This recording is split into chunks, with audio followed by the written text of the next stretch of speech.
बिस्मिल्लाहिर्रहमानिर्रहीम, अस्सलाम वालेकुम। मैं हूं ईसा नकवी, मेरे साथ मोहम्मद कामरान खान साहब मौजूद हैं। सुप्रीम कोर्ट ऑफ पाकिस्तान को कवर करते हैं। अब से थोड़ी देर पहले एक बहुत ही बड़ी गैर मुतवक्की और अचानक डेवलपमेंट हुई है।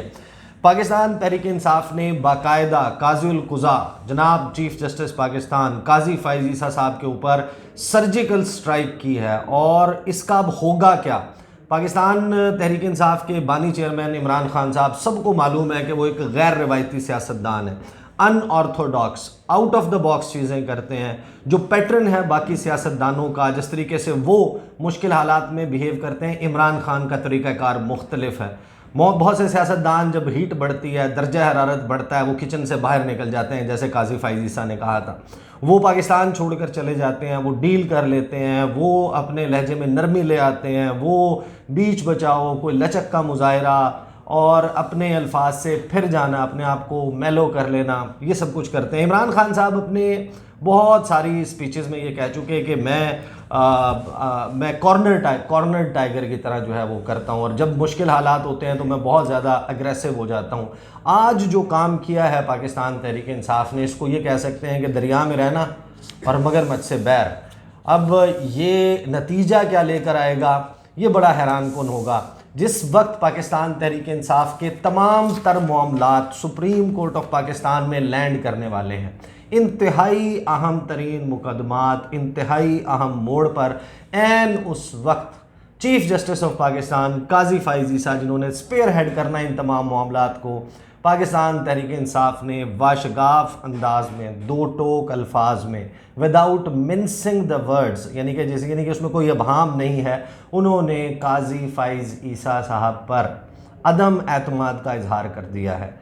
अब ये मामला कैसे अनफोल्ड होगा, कौन कौन से मुकदमात मुतासर होंगे, इमरान खान के ये डिसीजन लेने में थॉट प्रोसेस आखिर है क्या, इन तमाम मामलात पर कामरान खान साहब से बात करेंगे, क्योंकि सुप्रीम कोर्ट ऑफ पाकिस्तान को अरसा दराज से कवर कर रहे हैं काजी फ़ाइज़ ईसा साहब, उनके मुकदमात, उनका तरीक़ाकार सबको मालूम है। शेर अफजल मरवत साहब आज उन्होंने मीडिया से टॉक की, मीडिया के से टॉक में उन्होंने काजी फ़ाइज़ ईसा साहब पर अदम एतमाद का इजहार किया। फिर बहुत सारे लोगों के जहन में सवाल था कि शायद बात ये नहीं है, बात कुछ और हो।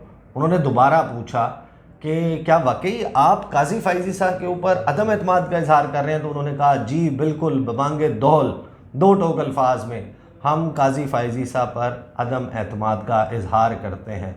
अब क्या काजी फ़ाइज़ ईसा साहब का कंडक्ट माजी और जो मौजूदा मुकदमात हैं उनकी समाअत के दौरान उनके रिमार्क्स, उनके क्वेश्चंस, उनका इंटरप्ट करना, क्या वाकई ये एक बाइस का इजहार जो है, उनके जानिबदार होने का इजहार है? क्या वाकई तहरीक इंसाफ इस नहज के ऊपर लड़ाई को लेकर जा रही है? कामरान खान साहब, पहले तो ये बताएं कि लेवल प्लेइंग फील्ड का मामला, एनफोर्स डिसअपीयरेंसेस का मामला, बल्ले के निशान का मामला, दरख्वास्त पर डायरी नंबर लग गया, एन उस वक्त चीफ जस्टिस साहब ने बेंच बनाने हैं, मामलात सुनने हैं, इलेक्शंस पे पत्थर को कहा है कि पत्थर पे लकीर है, ये कहा है कि हम उसकी पहरेदारी करेंगे, पहरा देंगे, और 8 फरवरी पत्थर पे लकीर है, इलेक्शन होगा। तो एन उस वक्त तहरीक इंसाफ ने ये क्या किया? आपने अपने जो थंबनेल आप तैयार कर रहे थे ना, तो उसमें आपने तो ये लिख दिया कि जी दरिया में रहना और मगरमच्छ से बैर करना।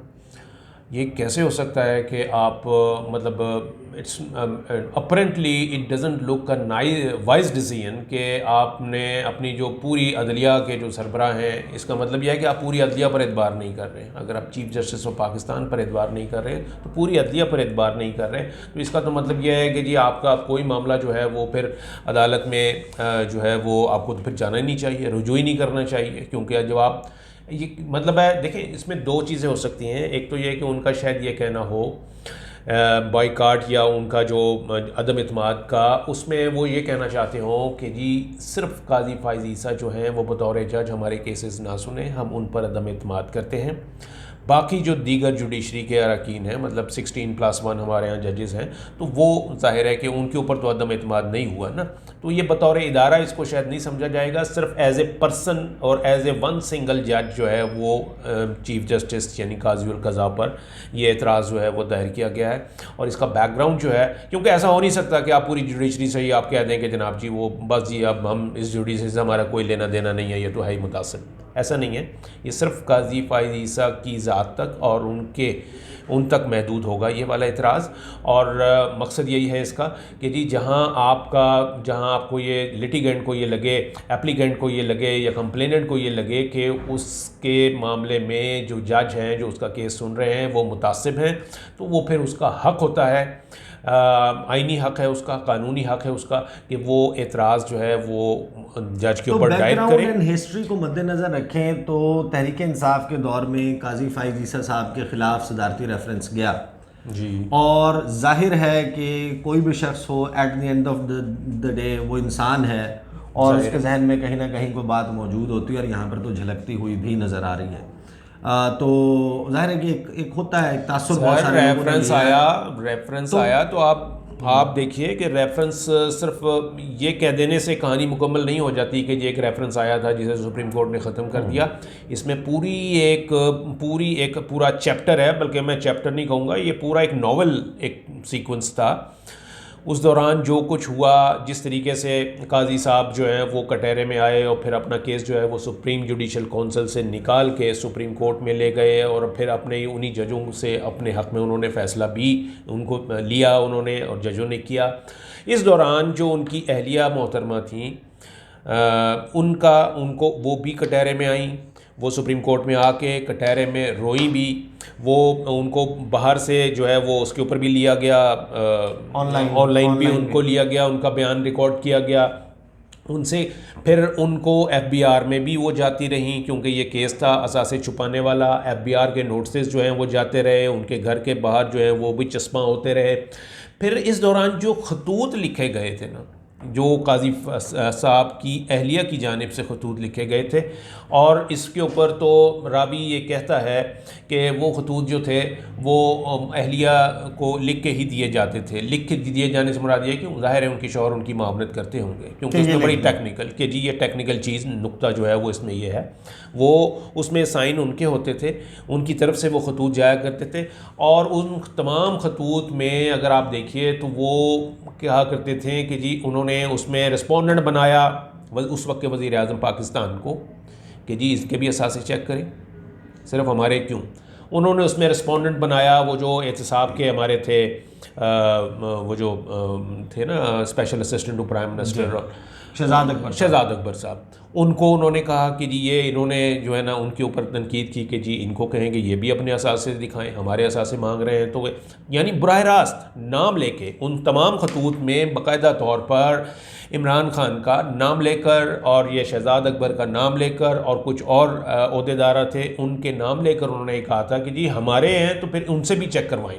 सही, तो अब ये खतून रोड में तो वो एक पूरा शॉट वो बन जाते हैं चीफ जस्टिस बनने के बाद वो मामला भी सुन लेते हैं, प्रैक्टिस एंड प्रोसीजर एक्ट। उसमें बहुत सारे लोगों का एतराज़ है कि आप ही क्योंकि आपसे मुतल्लिक है, चीफ जस्टिस के इख्तियारात से मुतल्लिक है, तो शायद आपको बहरहाल हो जाता है। अब बेंच फॉर्मेशन का टाइम आ जाता है। बहुत सारे लोग कहते हैं कि भाई आप बेंच बना रहे हैं उन तमाम मामलात जो तहरीक इंसाफ से रिलेटेड हैं, इलेक्शन से रिलेटेड हैं, फ्री एंड फेयर इलेक्शन से रिलेटेड हैं, उसके बाद ताहियात नाअहली से रिलेटेड हैं, और उसमें कुछ जजेस जो हैं वो मिसिंग नज़र आते हैं, जैसे आपके साथ होता रहा या आपके हम ख्याल जजेस के साथ होता रहा उमर रज़ा बंदयाल साहब के दौर में। आज जस्टिस एजाजुल एहसन, जस्टिस जो मुनीब अख्तर हैं, उसके अलावा दीगर कुछ जजेस, जस्टिस आयशा, जस्टिस अतर मिनल्ला, वो उन बेंचेस से गायब हैं, जबकि लगता ही है कि अगर वो होते तो शायद उनके रिमार्क्स, उनके तरीक़ाकार वो मुख्तलिफ होता। जजेस का एक कोड ऑफ कंडक्ट है और उसमें होता है जहां उनको नज़र आए कि जी जहां पर भी वो कहीं समझते हैं कि जी उन्होंने इस केस में कोई फ़ैसला पहले सादिर किया हुआ है या जो कटहरे में उस वक्त मौजूद है वो उनका दोस्त है या दुश्मन है, दोनों सूरतों में दोस्त है तो तब भी उनको वो केस नहीं सुनना चाहिए, और अगर उनका दुश्मन खड़ा हुआ है तो तब भी वो केस नहीं सुनना चाहिए, इसलिए कि लामहला वो आपकी दुश्मनी जो है वो सामने आएगी। आपको याद होगा कि उमर अता बंदियाल जस्टिस साबिक चीफ जस्टिस, उन्होंने बाकायदा तौर पर ये कहा हुआ था कि जी इमरान खान का कोई केस जो है वो काजी साहब की अदालत में नहीं लगना चाहिए, क्योंकि प्रॉपर्टी का ये तकाजा है कि चूँकि वो आपस में उनका एक मुकदमाबाजी चलती रही है, उन्होंने रेफरेंस दायर करवाया, रोकाबाजी भी है, मुकदमाबाजी भी थी ना, बिल्कुल रेफरेंस आया था हुकूमत का, उनके वो आरिफ अलवी साहब ने वो रेफरेंस जो भेजा था, पीटीआई के सदर थे वो, और उनकी तरफ से आया था। तो बाकायदा मैंने बताया ना कि उनके जो खतूत थे उस वक्त, उनमें बाकायदा नाम लेके, ऐसा नहीं है कि कोई वो लगे लिपटे लफ्ज़ों में कहा हो, उन्होंने नाम लेके वो कहते थे कि जी ये इमरान खान है, इसको कहेंगे ये भी करे और इसको ये भी करे। तो उन्होंने ये कहा था कि जी प्रॉपर्टी का ये तकाजा है जस्टिस उमर अता बंदियाल ने कि जी ये कोई केस जो है ना इनके पास ना लगाया जाए। तो अब ये बताएं मुझे कि जो प्रोसीडिंग्स चली हैं गुज़श्ता 1-1.5 हफ्ते में ख़ास तौर पे, और काजी साहब के छुट्टियों के बाद वापस आने पर देखा हमने, और उससे पहले जस्टिस उमैर नियाज़ी, उनके हवाले से जो रिमार्क्स दिए जस्टिस अली बाकर नजफ़ी के हवाले से कि वहाँ पर क्यों लेके गए मामला, ये रिश्तेदार हैं या इस किस्म की कोई बात की। फिर जो लाइन ऑफ क्वेश्चनिंग, जब रोस्टरम पे वकील खड़े होते हैं, लाइव चल रही है, बहुत सारे लोग वो सरदार क्यों कह रहे हैं, सरदार क्यों लिखा हुआ है नाम के साथ, और जो नहीं वो तो बाकायदा जो है ना वहाँ पर एक वो शख्स होता है जो कह रहा है कि जी मेरा 50 साल का तजुर्बा है बार के अंदर, उसको ये बात कहने की क्यों नौबत आती है, इसलिए कि वो ये समझ रहा है कि जी चीफ जस्टिस जो है ना उसको फॉर ग्रांटेड ले रहे हैं और उसकी सीनियरिटी को वो शायद कंसिडर उनके सामने नहीं है और उसको एक आम वकील के तौर पे ट्रीट कर रहे हैं। यहाँ तक के अल्फाज कहे गए कि जी तकरीर ना करें यहाँ पर, मतलब वो आर्गू कर रहे हैं, तो वो उन्होंने कई बार ये बात रिपीट की, जी अब ये तकरीर ना करें यहाँ पर, सियासत ना करें यहाँ पर, और ये बातें आपने करनी है तो आप प्रोग्राम में जाके करें। ये इस किस्म के बिल्कुल, कोर्ट को एपेक्स ना कहें, सरकार ना कहें, उस्मा ना कहें, और जो ब्यूरोक्रेसी है उनको साहब ना कहें, वो इस तरह की चीज़ें जो है ना ये बहुत आ रही होती हैं। देखें ये सारी चीज़ें जो है ना ये वर्ड्स विदाउट स्पिरिट हैं। ये कहना तो बड़ा आसान है कि जी हाँ ये हो गया, सरदारी निज़ाम ख़त्म हो गया, अब कोई किसी को नवाब ना कहे, कोई किसी को सरदार ना कहे और कोई किसी को साहब ना कहे। लेकिन ये अभी आप सीनियर प्यून जज की भी बात कर रहे थे। जी बिल्कुल बिल्कुल, ये बात हुई कि वो आप उनको तो कह रहे हैं कि जी वो आपने सरदार नहीं लिखना। सरदार लतीफ़ कोसा ने कहा कि जी मेरे शनाख्ती कार्ड में अगर ये लिखा हुआ है तो मैं तो यही इस्तेमाल करूँगा ना अलग। तो वो फिर बात यही आ जाती है कि चीफ जस्टिस के अपने नाम के साथ जो हायरार्की है सुप्रीम कोर्ट की, उसमें जो दूसरा नाम है वो सरदार तारिक मसूद साहब का है। तो वो उनको भी फिर सरदार जो है ना, सबसे पहले तो वो उनको कहना चाहिए कि जनाब ये फौरी तौर पे सरदारी निज़ाम ख़त्म हो चुका है, अब दोबारा यहाँ पे सरदार ना लिखेगा। लेकिन हम चूँकि हमारी जो है ना वो एज ए रिपोर्टर हमारी ये प्रैक्टिस है कि हम ट्रेनिंग है कि जी जस्टिस साहब का नाम जो है वो पूरा लिखना है, तो हम तो सरदार ही लिखेंगे। और अगर किसी ने वकील खान नाम रखना है तो जब तक वो लॉ की डिग्री नहीं कर लेता वो फिर वकील खान नाम भी ना रखे। मतलब तो यही है ना। वो एक पुलिस वाले के पास ना कोई आ गया, एक चटकला सा है वो, उसमें उसने कहा कि जी भाई तुम्हारा नाम क्या है? उन्होंने कहा जी मेरा नाम है जी हाजी फलाना। ना तूने इतनी छोटी सी उम्र में हज कर लिया है? वो कहता नहीं जी मेरा नाम ही हाजी है। तो वो उस वक्त फिर देखें, अब सरदार हूँ मैं, मेरे दोस्त हैं एक, उनका नाम नवाब है, मोहम्मद नवाब अली उनका नाम है, मोहम्मद नवाब अली। मतलब नहीं, आपके सरदार इमरान आजम आपके बड़े अच्छे कॉपी एडिटर भी हैं। हाँ बिल्कुल, वो भी हैं। और इस तरीके से मतलब ये चीज़ें वो हैं जो मतलब देखा जाए ना तो ये चीज़ें ये बात करके चीफ जस्टिस जो है ना वो वो और ये क्यों कह रहे हैं ये बात जो है वो सिर्फ पीटीआई के वकला के साथ क्यों है? शिकायत ये है कि ये वाले जो एतराज़ात हैं इस किस्म के ना वो अमूमन जो है ना वो आपने देखा जब वो उस वक्त वो हो रहा था, एक केस हो रहा था जब वो लाहौर हाई कोर्ट के सिंगल बेंच का फैसला जो था जस्टिस अली बाकर नजफी वाला, जी हाँ, उसको जब ओवरटर्न किया जा रहा था, उसको जब रोका जा रहा था, यानी उसको उसकी समाअत हो रही थी, तो उसमें जब ऑर्डर लिखवा रहे थे तो एक खातून जो है ना वो आ गई थी।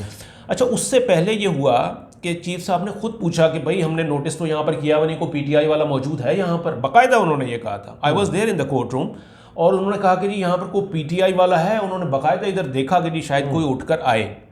उस कॉन्टेक्स्ट में वो जो खातून लायर थी जो पीटीआई से जिनका ताल्लुक था, वो ये कह रही जी मैं इसलिए उठ के चली गई कि जी ये ऑर्डर लिखवाने लगे हैं तो मैं उनको क्लियर कर दूँ।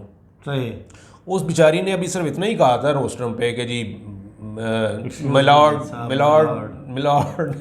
बस। उसके बाद वो उसकी जो है ना, उन्होंने कहा ये कौन है? ये आपके साथ है? गो टू योर सीट, और इस तरीके से मतलब ऐसा झटका कि वो झड़क से ज़्यादा की चीज़ थी वो जो उसने। तो उस खातून ने ये कहा, हमने कहा जी मैं तो सिर्फ उनको क्लियर करने के लिए बात कि जी हाँ पीटीआई की अगर कोई नुमाइंदगी नहीं है तो मैं इस वक्त पीटीआई की कारकुन यहाँ पर हूँ।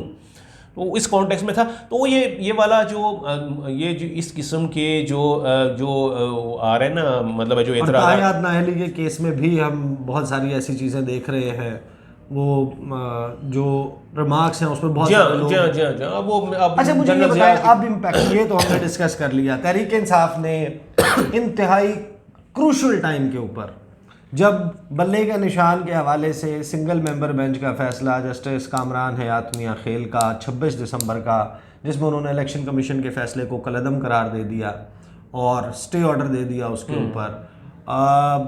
9 जनवरी से वो मामला सुना जाना था। एक और सिंगल मेंबर बेंच बैठा, उसने अपने हाई कोर्ट के फैसले को स्टे जो दिया गया था उसको वापस कर दिया और पीटीआई का बल्ले का निशान फिर जंग छिन गया। पीटीआई ने कहा कि हम जा रहे हैं सुप्रीम कोर्ट ऑफ पाकिस्तान, ये मामला सुना जाना है। 9 जनवरी में डिवीज़नल बेंच ने उसको सुनना है और सुप्रीम कोर्ट में डायरी नंबर लग गया है दरख्वास्त को, उसने सुना जाना है। 13 जनवरी तक का टाइम है कुल मिला के। 13 जनवरी को सिंबल अलॉटमेंट होनी है और फिर जो बैलेट पेपर है नाम के और निशान के साथ प्रिंटिंग कॉरपोरेशन ऑफ पाकिस्तान भेज दिया जाएगा। उसके बाद 8 फरवरी के इलेक्शन तक कोई रेमेडी नहीं है। जब प्रिंटिंग कॉरपोरेशन चला गया, छपाई शुरू हो गई, बल्ले का निशान नहीं है तो बस फिर अब क्या करें, फिर वो नहीं होगा। तो ऐसे वक्त में इस मूव का, इंतहाई गैर मुतवक्के चाल का, इसका क्या नतीजा निकलेगा? देखिए उसमें ये है कि जो चीफ साहब हैं उनको बिल्कुल ये देखना चाहिए कि ये एक बहुत बड़ी पॉलिटिकल पार्टी है। देखें इसमें कोई शक नहीं है कि पीटीआई का एक पॉलिटिकल एंटिटी है। उसको आप सिर्फ इलेक्शन कमीशन सिर्फ एक किसी तकनीकी नुक्ते पे ये नहीं कह सकता कि जनाब जी, और उस वक्त जबकि इलेक्शन शेड्यूल जो है वो अनाउंस हो चुका है कि जी आपको जो है वो बल्ले का निशान जो है वो हम नहीं दे रहे, और आप बल्ले का निशान देना तो दूर की बात, वो कहते हैं जी आपको एक पॉलिटिकल पार्टी के तौर पर हम एक्सेप्ट ही नहीं कर रहे आपकी एग्जिस्टेंस को। ये इतना बड़ा एक वो काम कर रहे हैं जो आइन और कानून के मुताबिक, जिसका तरीका है नहीं, बिल्कुल एग्जैक्टली कि काबीना से आना है, सुप्रीम कोर्ट ने डिसाइड करना आएगा, वो आएगा, जिसको इतना मुश्किल बनाया गया है कि जी किसी के पॉलिटिकल राइट्स जो हैं वो एनमास इन्फ्रिंज ना हो। इसके लिए ये तरीकाकार बनाया है कि भाई ये इतना आसान नहीं है कि जी कोई एक इदारा जो है वो उसको डी नोटिफाई कर दे, किसी पॉलिटिकल पार्टी की एग्जिस्टेंस से इनकार कर दे, इसलिए ये इसको मुश्किल बनाया गया। लेकिन अमली तौर पर तो इलेक्शन कमीशन ने यही किया है। और आप फिर वही बात है वो जो हम बात कर रहे थे ना कि जी 175 political parties are registered with the election commission of Pakistan. उनकी वेबसाइट पे पूरी ऐसी है। आप मुझे बताइए, मैं आपसे कहूँ उन 250 में से कोई सी पॉलिटिकल जो है ना वो 4-5 पॉलिटिकल पार्टीज़ के अलावा आपको किसी के नाम मुझे भी नहीं आएंगे और लोगों को भी नहीं पता। ऐसे नाम है जो आपने पहली बार सुने होंगे, उन सब के साथ हैं वो रजिस्टर्ड हैं। और आप उन लोगों को भी पॉलिटिकल पार्टी का जो सिंबल है, इलेक्टोरल सिंबल, वो उनको दिया जा रहा है। और एक मेजर पॉलिटिकल पार्टी जो है उसको आप तकनीकी बुनियादों पर नॉकआउट करते हैं और उसको पूरा उससे वो करते हैं। और एक ऐसे वक्त जब आपने जनाब जानबूझ के, आपको पता है कि जी ये हमने इसका फ़ैसला जो है वो सादिर करना था, इसको हम जितना डिले करेंगे उतना ही जनाब जी उसको वो डिप्राइव करने वाले, तो ये डेलिबरेटली एक मूव है जो चल रही है। और इसमें इलेक्शन कमीशन जो है वो सब ज़्यादा मीडिया नहीं देखता। और फिर इमरान रियाज खान के हवाले से बहुत सारे लोगों ने कहा कि देखें अच्छा नहीं लगा जो एनफोर्स डिसअपीयरेंसेस वाला जो केस था, उसका नाम याद है, उसमें चीफ साहब ने खुद ही जो है वो मतीउल्लाह जान का और उनका नाम लिया। ठीक है, होना चाहिए था, सत्तूर का नाम भी होना चाहिए था और उनके जेन्युइन केसेस हैं। लेकिन जब इमरान रियाज का नाम आए तो फिर आप कहें जी ये कौन है, और फिर उनका वकील कहे कि जनाब ये जो उनका वकील है इमरान रियाज का, वो ये कहते हैं कि जी मुझे तहफ़्फ़ुज़ दें तो मैं यहाँ पर आ जाऊँगा। एक उसने ऐसी बात की, सेंसिटिव बात की थी कि जी मुझे तहफ़्फ़ुज़ मिले तो मैं सुप्रीम कोर्ट में भी आ जाता हूँ, मैं प्रेजेंट करूँगा अपने आप को, अपने क्लाइंट को। तो इस पर चीफ जस्टिस ने कहा कि जी हम उनके लिए क्या रेड कारपेट बिछाएं। तो ये इस किस्म की ये ऑब्जर्वेशंस और इन किस्म के जो रिमार्क्स थे ना, ये इट शोज़, ये अब इससे वो नज़र नहीं आता, झलकता नहीं है, लेकिन मैं तो ये समझता हूँ ये झलक नहीं रहा बाइस, बल्कि इससे जो है ना वो बहुत ज़्यादा वो पॉप अप हो रहा होता है। और यही चीज़ें जो है ना वो फिर कंट्रोवर्सी बनती हैं। और मेरा ये ख्याल है कि फ़ाइज़ ईसा साहब का जो ज़ाहिर है एक पहला एक एनिमोसिटी चल रही है वो पीटीआई के साबिक चेयरमैन के साथ, तो वो रहती है, ये इंसान की फितरत है। देखिए वो पॉप अप हो रही है और आप और मैं नोट कर रहे हैं, सारी दुनिया नोट कर रही है उसके ऊपर कि जी ये उनकी दफ़ा ऐसा क्यों नहीं होता, यहाँ क्यों नहीं होता। वहाँ आप शीरो शक्कर हो जाते हैं और यहाँ पर आप जो है ना वो कहते हैं कि जी क्या रेड कारपेट बिछाएं आपको।